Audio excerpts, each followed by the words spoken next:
Salut à tous, bienvenue dans cette nouvelle vidéo. Nono est avec nous, salut Nono. Salut Sacha. Bon, le match de Mbappé hier, très clairement, a été très remarqué. Même si c'est que contre Orléans, les stats de Mbappé cette saison sont quand même assez impressionnantes. Surtout en Coupe de France où il a battu des records. Et bien sûr, Nono, il n'y a pas un jour sans que la presse internationale, et d'ailleurs ce qui me surprend, c'est que la presse espagnole a complètement laissé tomber ce dossier. Même eux, j'ai l'impression qu'ils en ont marre. C'est plus la presse anglaise et la presse française qui en parlent ces derniers temps. Mais d'abord, avant de parler de Mbappé, on va parler de la déclaration de Cristiano Ronaldo qui a dit que le championnat saoudien était beaucoup plus fort que la Ligue 1. Bon, il n'a jamais joué en Ligue 1. Pourquoi il parle de la Ligue 1, je ne sais pas. Il y a beaucoup d'entraîneurs français qui ont réagi.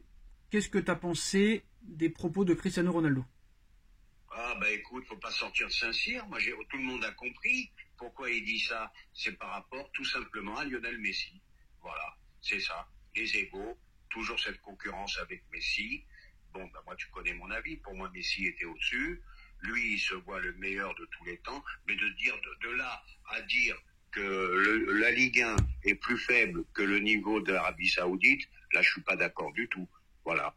Alors Nono, d'accord. Mais moi, je voudrais que tu m'expliques le rapport entre le championnat saoudien est plus fort que la Ligue 1 et Messi. Je n'ai pas compris. Je vais te le dire, le rapport. Je vais te le dire, ça veut dire quoi? Moi, je joue dans un championnat qui est plus difficile que celui oui, mais Messi ne joue pas en Ligue 1. Messi ne joue pas en Ligue 1. Non, mais il joue en Ligue 1 il y a encore la saison dernière. Voilà. Et puis, je vais te dire, n'oublie pas que quand même la Fédération française a fait un communiqué en mettant Messi, une déclaration de Messi qui disait que la Ligue 1 était très difficile. Donc ils l'ont mal pris aussi. Voilà, donc Eric Roy a recadré CR7 sur le niveau de la Ligue 1. Donc voilà, Cristiano Ronaldo qui dit que la Saudi Pro League est plus compétitive que la Ligue 1. Donc tu n'es pas d'accord avec lui? Ah, pas du tout, elle est tellement compétitive qu'ils veulent tous se barrer. Ça aussi, il faudra qu'il m'explique. En tout cas, c'est sûr et certain que ça continuera à faire parler et qu'il y aura des réactions. Après, il n'y a pas eu non plus, Nono, beaucoup de réactions. Il n'y a pas eu non plus exceptionnellement... Ça n'a pas été comme la dernière fois où Thierry Henry avait critiqué certaines choses, où vraiment tout le monde avait un petit peu tombé sur lui. Mais là, franchement, il y a 2-3 entraîneurs, mais c'est pas non plus... Il n'y a pas eu non plus de réponse cinglante en vrai. Ça n'empêche pas que la Ligue 1 est d'un niveau assez faible, même très faible. Mais de là à dire que le niveau de l'Arabie Saoudite est supérieur à la Ligue 1, là je suis plus d'accord du tout. Moi j'aurais été d'accord avec lui s'il aurait dit que la Ligue 1 n'est pas vraiment très intéressante et que la Saudi Pro League pourrait devenir plus forte. Là je suis d'accord avec toi, bravo, c'est ça, tout à fait. Parce que c'est vrai que la Ligue 1, Nono, voilà, le Grand Bordeaux n'est plus là, le Grand Saint-Étienne n'est plus là, le Grand Marseille n'est plus là, le Grand Lyon joue le maintien. C'est terminé, c'est plus comme avant où tu avais Monaco, Paris, Marseille, Bordeaux, l'Olympique Lyonnais. Là maintenant, Paris est vraiment seul au monde. Maintenant, Nono, on va parler des droits TV. Toujours pas de chaîne officielle, mais d'après RMC Sport, Beansport souhaiterait diffuser 3 matchs de Ligue 1, dont 2 en codiffusion avec DAZN. Et en exclusivité, Canal+ se montre très discret mais se tient au courant de ce qui se passe en coulisses. La chaîne qui dit ne plus vouloir participer aux appels d'offres de la LFP laisse entendre que tout deal pourrait lui convenir tant qu'elle ne paie pas. Et il y a aussi toujours Amazon Prime qui est intéressé. Là, si vraiment on fait un petit peu le point, il pourrait y avoir 3 chaînes différentes qui diffusent la Ligue 1.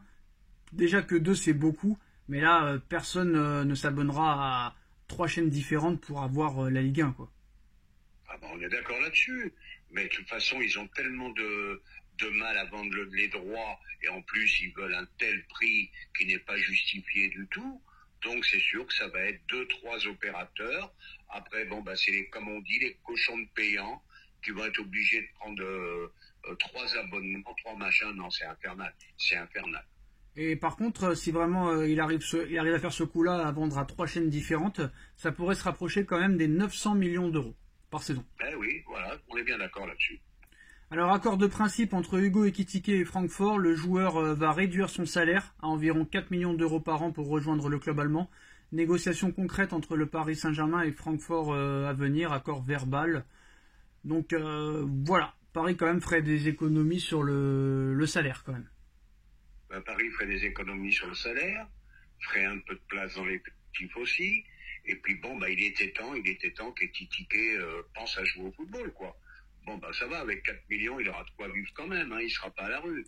L'information de ESPN ce dimanche, Nono, ESPN qui nous informe que Manchester United et son nouveau propriétaire Jim Ratcliffe, qui est prêt à faire des folies cet été lors du mercato estival, veut une recrue de renom et serait prêt à faire de gros efforts financiers pour l'avoir. Et d'après ESPN, Jim Ratcliffe et Manchester United seraient prêts à offrir 250 millions d'euros pour Vinicius Junior à Florentino Pérez. Vinicius Junior qui ne marque pas énormément de buts, qui a un problème d'efficacité un petit peu comme Dembélé, mais qui apporte via sa vitesse, via les solutions, les passes décisives, etc., ses dribbles. Mais comme tu le sais, au Real Madrid, personne n'est irremplaçable. On se rappelle que Pérez a dégagé Ronaldo à la Juve pour 105 millions, que Casemiro est parti alors que c'était le pilier du milieu de terrain à Manchester United pour 90 millions d'euros et que maintenant il fait plus rien, que Varane avait été vendu 50 millions d'euros et que maintenant aussi il fait plus rien, et il n'y a jamais eu de passe droit pour les Beckham, Raoul, Zidane, Benzema aussi a voulu partir, il est parti. Donc même si monsieur Vinicius vient de prolonger jusqu'en 2027 et qu'il a une clause libératoire à 1 milliard d'euros, rien n'empêche Pérez de le vendre cet été. Et si Manchester United offre 250 millions d'euros, cela pourrait lui permettre aussi d'attirer peut-être plus facilement Mbappé en faisant une offre salariale plus conséquente que celle de l'heure actuelle, sachant que Paris n'a pas de concurrence à ce niveau-là, parce que Paris est prêt à prolonger Mbappé jusqu'en 2028 avec un salaire de 100 millions d'euros par saison, ce qui ferait 400 millions d'euros sur 4 ans. Nono, Manchester United qui offre 250 millions d'euros pour Vinicius, sachant que Vinicius en plus de ça joue au poste de prédilection de Kylian Mbappé.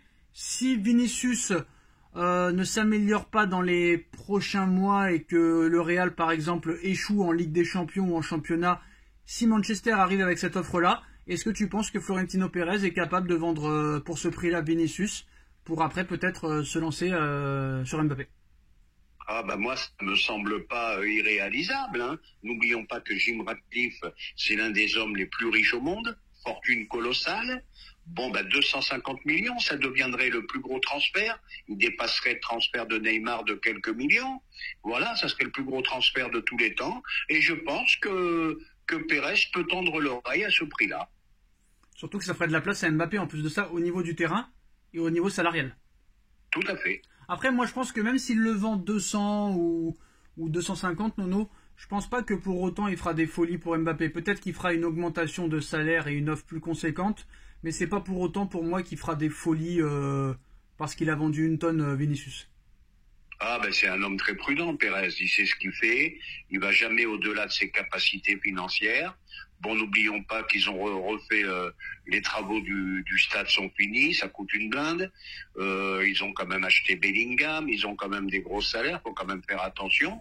C'est pour ça que je te dis, 250 bâtons, il peut tendre l'oreille. Hein. Oui, surtout qu'en plus de ça, c'est vrai que le Santiago Bernabéu a coûté très très très cher, donc ça ferait un peu beaucoup de rentrées d'argent. Donc on verra ce qui se passera dans les prochains mois. Maintenant on va rentrer dans le dur à partir de février. Dites-nous en commentaire ce que vous en pensez, on like, on partage, on commente, on s'abonne et on se retrouve très très vite pour une nouvelle vidéo. Merci Nono, merci à tous. Tchuss. Merci Sacha.